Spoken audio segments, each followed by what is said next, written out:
Me da mucho gusto estar con ustedes para platicar en nombre de la ley. Nos encontramos de nueva cuenta en la Facultad de Derecho de la Universidad Nacional Autónoma de México y en esta ocasión platicaremos con un invitado a quien hemos tenido la oportunidad de atrapar acá en México porque se encuentra de visita, y me estoy refiriendo a Miquel Mancisidor, quien es un experto del Comité de Derechos Económicos, Sociales y Culturales de la ONU. Muchas gracias, Miquel, por permitirnos platicar contigo y aprovechar tu estancia en nuestro país para estas conversaciones. Muchísimas gracias a ti, querido José Elías, por la invitación que me honra. Miquel, derechos humanos, económicos, sociales, culturales. Esta especialización para muchos de nosotros es una novedad. ¿De qué estamos hablando con ello? Platícanos. Es buena pregunta, y yo creo que para este tipo de preguntas a veces la respuesta más sencilla y más rápida es la mejor. Si usted me pregunta, ¿qué son los derechos económicos, sociales y culturales? Son derechos humanos. Y ahora ya la desarrollamos, ¿no? Pero habiendo aclarado este primer enfoque. Estamos aquí en la UNAM, en un congreso, en un seminario, celebrando, conmemorando el 70 aniversario de la Declaración Universal de los Derechos Humanos. En aquella declaración aprobada el 10 de diciembre de 1948 en París, en el Palais de Chaillot, una declaración que había sido trabajada por un plantel de eminentes personalidades, de gigantes entre ellos pues Eleanor Roosevelt o el mismo René Cassin o el chileno Hernán Santa Cruz, que habían estado todos ellos en el comité de redacción de la declaración. Consiguieron una declaración que incorporaba derechos que luego posteriormente se han denominado de primera generación, los civiles y políticos, los más clásicos, desde la libertad de expresión, la libertad religiosa, el habeas corpus, y otros que luego posteriormente se denominaron de segunda generación, que son los derechos económicos, sociales y culturales, de entre los cuales los más clásicos son los derechos, digamos, laborales, del ámbito de las relaciones laborales, pero también están otros derechos como el derecho a la alimentación, el derecho al agua, el derecho a la salud, el derecho a la educación o los derechos culturales. A raíz de la Declaración Universal de los Derechos Humanos, aprobada, como insistimos, en el año 48, como tal declaración de la Asamblea General, no constituía una fuente de derecho en aquel momento, no era un tratado jurídicamente vinculante, era una mera declaración. Por lo tanto, las Naciones Unidas se encomendaron en aquel momento en transformar esa declaración en pactos, en tratados jurídicamente vinculantes. Por razones en parte técnicas, en parte políticas de aquel momento histórico, fue imposible que la declaración se convirtiera íntegramente en un pacto, en un tratado, pero se convirtió en dos: el Pacto de Derechos Civiles y Políticos y el Pacto de Derechos Económicos, Sociales y Culturales, ambos aprobados por Naciones Unidas en el año 66 y que entraron en vigor ya en 1976. Desde entonces tenemos esa doble estructura en Naciones Unidas de derechos civiles y políticos y derechos económicos, sociales y culturales. Originalmente, en los pactos, en los tratados, había un tratamiento muy distinto a una familia y a otra de derechos. Mientras que los derechos civiles y políticos contaban con obligaciones de resultado concretas y con mecanismos de protección razonablemente elaborados, no todos los sofisticados que nos gustaría, pero razonablemente elaborados. Sin embargo, el Pacto de Derechos Económicos, Sociales y Culturales nació con unos mecanismos de protección y con una identificación de obligaciones por parte del Estado mucho menor. Afortunadamente podemos decir que desde entonces, desde el 76 hasta el día de hoy, hasta el 2018, pues hemos ido avanzando, especialmente en el Comité de Derechos Económicos, Sociales y Culturales, para ese abismo de dos sistemas de protección tan distintos, donde los derechos económicos, sociales y culturales, tenemos que reconocerlo, originalmente pues eran los hermanos pobres de los derechos humanos, los que no contaban con un sistema de protección. Bueno, pues a raíz del trabajo en Naciones Unidas, a raíz de lo que aquí en las aulas denominamos desarrollo progresivo del derecho internacional de los derechos humanos, hemos conseguido, no le voy a decir igualar los sistemas de protección de civiles y políticos y derechos económicos, sociales y culturales, sería mucho exagerar, claro, pero por lo menos esa diferencia abismal que había en ese momento, pues ir reduciéndola poco a poco, donde en origen era difícil concretar las obligaciones del Estado en relación a los derechos económicos, sociales y culturales, donde en origen era difícil concretar la exigibilidad por parte de los Estados y, consecuentemente, donde había un sistema de justiciabilidad, iba a decir imperfecto, casi inexistente de derechos económicos, sociales y culturales, pues gracias a la experiencia de derecho comparado, gracias a las buenas prácticas de algunos máximos órganos jurisdiccionales, internacionales, gracias al trabajo del Comité de Derechos Económicos, Sociales y Culturales, poco a poco se ha ido avanzando también en justiciabilidad internacional, hasta el momento en el que 70 años después de la Declaración Universal tenemos por fin un protocolo facultativo al Pacto de Derechos Económicos, Sociales y Culturales que permitiría, y es una gran novedad en derecho internacional, la presentación de denuncias o de comunicaciones individuales por vulneración de derechos económicos, sociales y culturales. Es decir, las personas bajo la jurisdicción de un Estado que haya ratificado este protocolo facultativo, en caso de que entiendan que alguno de sus derechos económicos, sociales y culturales ha sido vulnerado por este Estado y tras el agotamiento de sus recursos internos, obviamente, no entienda que no haya encontrado satisfacción suficiente, por primera vez puede presentar su denuncia, su demanda, su comunicación ante un organismo internacional. En este momento, de los 166 estados que forman parte de la Convención, han ratificado este protocolo 24. Algunos, la mayor parte de ellos de la región latinoamericana y de Europa. Por desgracia, México todavía no es uno de esos. Así que aprovecho esta oportunidad que me das para animar tanto al nuevo gobierno como a los operadores jurídicos, como a la universidad, como a los distintos actores a interesarse por este nuevo mecanismo y para trabajar para su ratificación, porque yo creo que culmina, si estamos celebrando y diciendo que respetamos la Declaración Universal de los Derechos Humanos en su integridad, tenemos un sistema que permite la presentación de comunicaciones individuales ante un órgano de Naciones Unidas por vulneración de civiles y políticos, sería completar ese cuadro de toda la protección internacional de derechos humanos por medio de este protocolo. Iremos a una brevísima pausa para regresar a nuestra conversación tan interesante sobre derechos económicos, sociales y culturales con Miquel Mancisidor.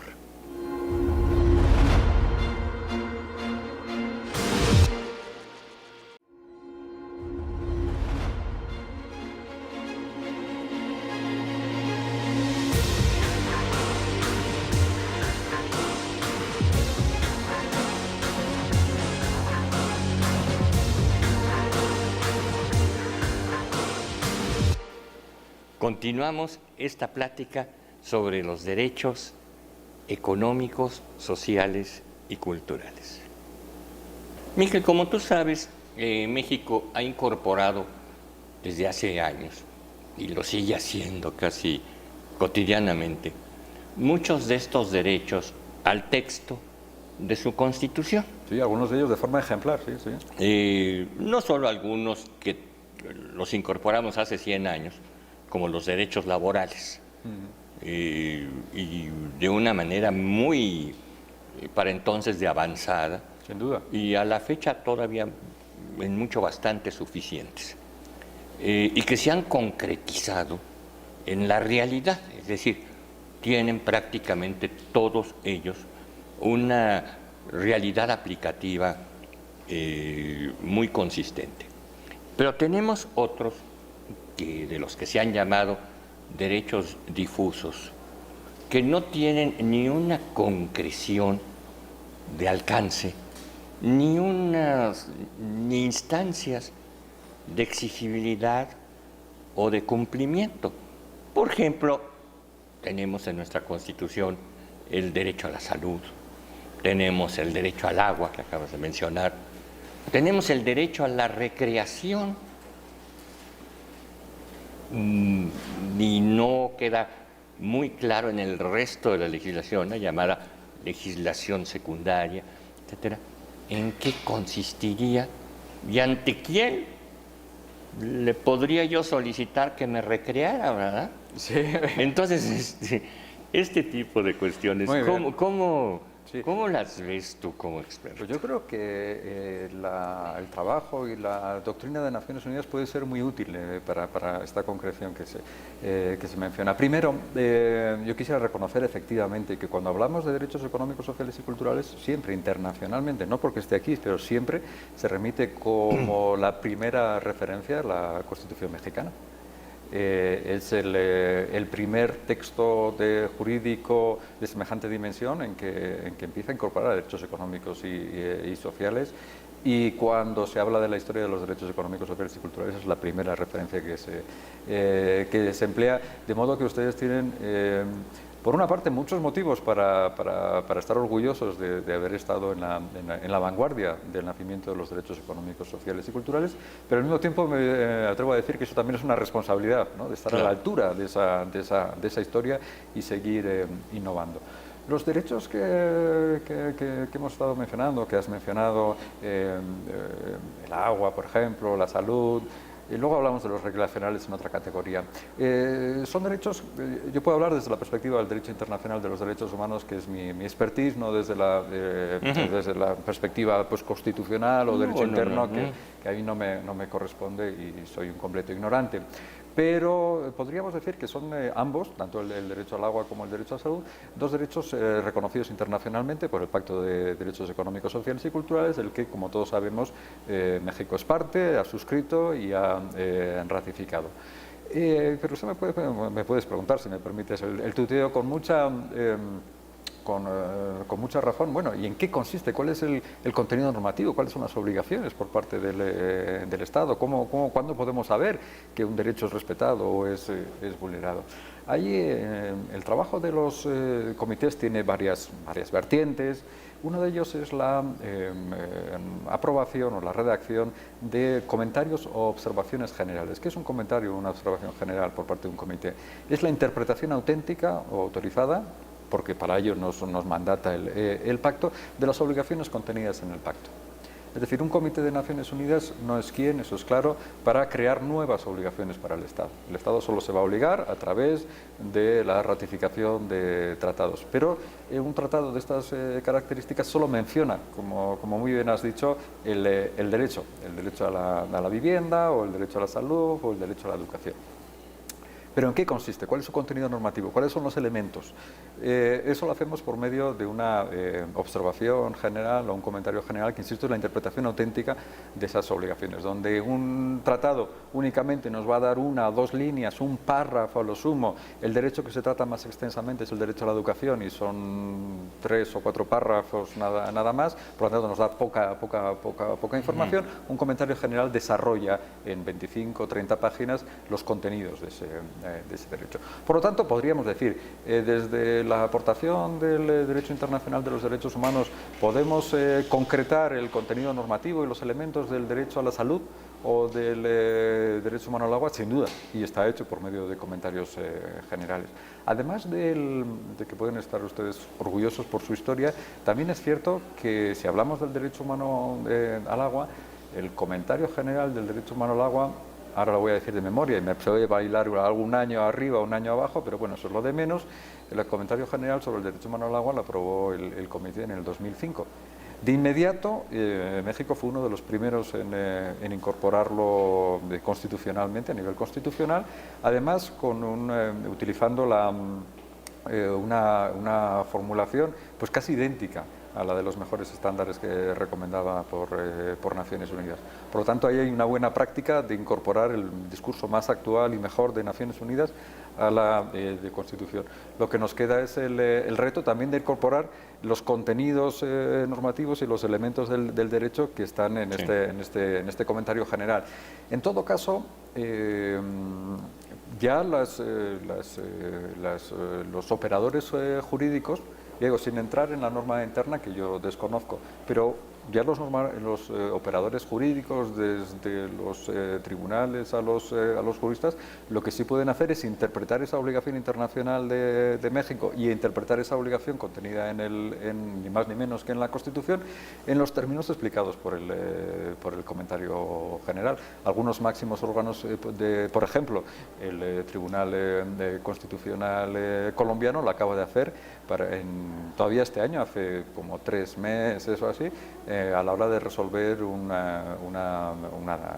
caso que llegó sobre el derecho a la salud de los desplazados, los refugiados que venían de Venezuela y cruzaban la frontera, hasta qué punto tenían el derecho a la salud por parte de las autoridades colombianas, y el Tribunal Constitucional entendió que para comprender el alcance de las obligaciones de Colombia se tenía que tener en cuenta no solo la Constitución colombiana, no solo las obligaciones internacionales de Colombia contenidas en los tratados, sino también a la luz de la interpretación de un comentario general. Es una buena práctica de cómo un comentario general se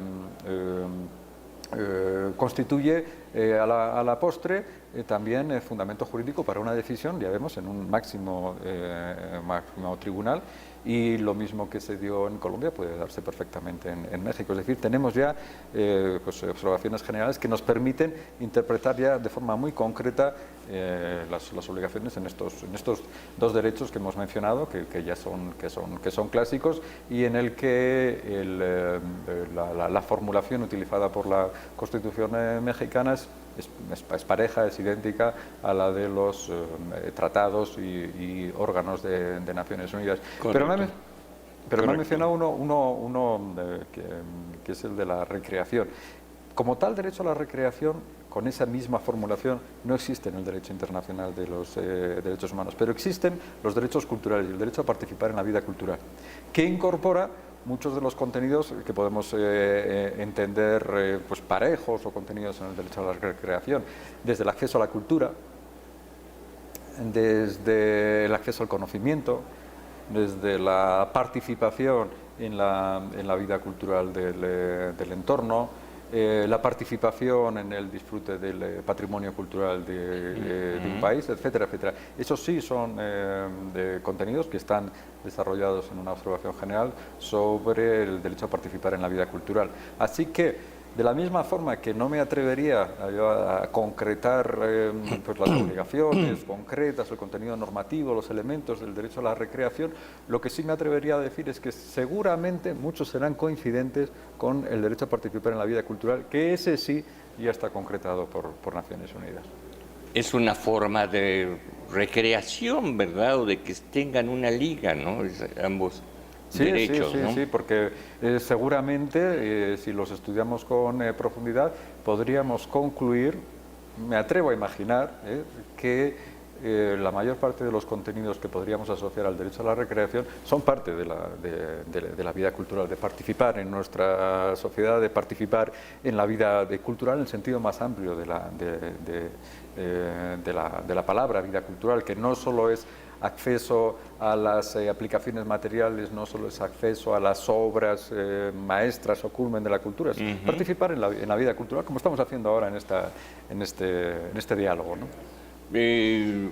Este tema del derecho constitucional a la recreación a veces se ha derivado hasta en cuestiones como cierta discusión que ha estado ahorita en estos tiempos desarrollándose en México, incluyendo el más alto Tribunal Constitucional, la Suprema Corte, sobre el uso recreativo de algunas drogas, proscritas por la ley mexicana. y por la ley de muchos países. Y que la idea de que su uso recreativo no puede limitarse por una autoridad sanitaria o por una autoridad policial, ¿verdad? Sí. Ese tipo de cuestiones nos ha llevado a una discusión del orden jurisdiccional incluso e interpretativo de la Constitución. Sí. Yo no me atrevería a entrar en detalles sobre esta cuestión tan polémica. Lo menciono como un punto de derivación de un derecho que al parecer es meramente declarativo. No, y pero que sin embargo ya empieza a tener sus... Claro, porque ahí, por ejemplo, podríamos asociarlo con el derecho humano a la salud, y entonces los usos relacionados a la salud de determinadas drogas, ahí tendrían, por ejemplo, una vía de protección o de justificación en el derecho a la salud. Sí. O emplear el derecho a la recreación o los derechos culturales para este uso, pues bueno, pues... yo no estaría seguro de utilizar esa línea. Esa línea. Pero siempre es interesante pero se puede defender, estos efectos jurídicos muy concretos y a veces impensados. Claro. Y estoy seguro que quien generó o gestó esta posibilidad constitucional, hablo aquí en México, nunca llegó a pensar que otros pudieran pensar en el uso de eso. Y ya no quisiera yo pensar en el uso de algunas otras prácticas tan censuradas y a veces tan penadas, y que muchas veces se practican con fines recreativos perversos. Pero no puede negarse que con fines recreativos, no son ni lucrativos, ni comerciales, ni nada. Son para satisfacer una recreación perversa del individuo. Ahí podríamos unir esto a dos discursos jurídicos que son interesantes. Por una parte, un aspecto positivo y lo interesante y lo bonito que es cómo el derecho a veces tiene vida autónoma, ¿no? Y cómo eso nos permite, pues antes hablábamos del desarrollo progresivo del derecho internacional de los derechos humanos, pero podíamos hablar de cualquier otro ámbito del derecho, cómo adquiere vida propia, y podemos utilizar instrumentos pensados para otra realidad para proteger o fomentar los intereses que en cada momento pues queramos defender. Pero también desde la perspectiva del derecho internacional de los derechos humanos tendríamos que hablar en todo caso de límites. Claro, porque ningún derecho humano es un absoluto en sí mismo, ¿no? Tiene que estar en relación al resto de derechos humanos y a principios que tienen que ver pues con el principio de no discriminación, de la dignidad humana, etcétera, etcétera, ¿no? Pues Miquel Mancisidor, muchas gracias por esta interesante plática que nos permitió aprovechar tu estancia en México para que nos conversaras sobre estos temas en los que eres especialista. Muchísimas gracias y agradezco la invitación, y además tengo que decir que he estado muy a gusto charlando contigo de estos temas. Muchas gracias, Miquel. Y a ustedes, muchas gracias por permitirnos entrar en sus hogares, y nos veremos en la próxima.